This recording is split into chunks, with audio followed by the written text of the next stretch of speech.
used to always tell my students when I used to work as a teacher doing all kinds of different things in a drug rehabilitation center. I used to tell them that you can't spend your life recovering from your past.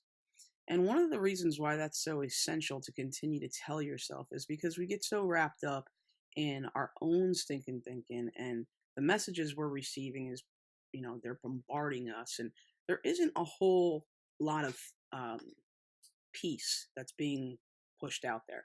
Everything you see on TV, as far as news is concerned, they're all continuing to promote mayhem.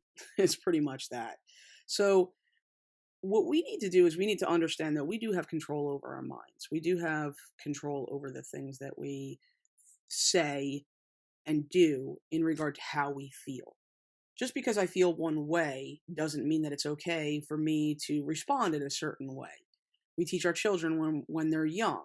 Just because you're mad doesn't mean you break things. It doesn't mean that that is not acceptable behavior, the way that you're acting.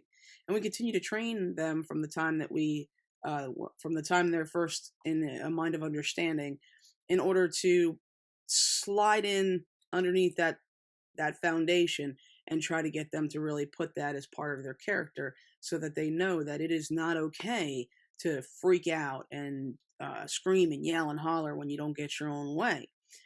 When I am just one person and I'm trying to install that into my children, and then we puts the television on and you see things like there's Jerry Springer that, not Jerry Springer, what's it, Maury Povich or something like that. And all those different shows that are always set up as, people fighting for something, people fighting for a right, Judge Judy and all those things. It's highly televised, all of the bad character that is out there. So why wouldn't my kid think that it was okay for him to spaz out when he doesn't get his way? If I'm the only one that's telling him, and he's receiving all these different messages from all over the place, he's observing people, it is up to me to try to chisel his character out as we go.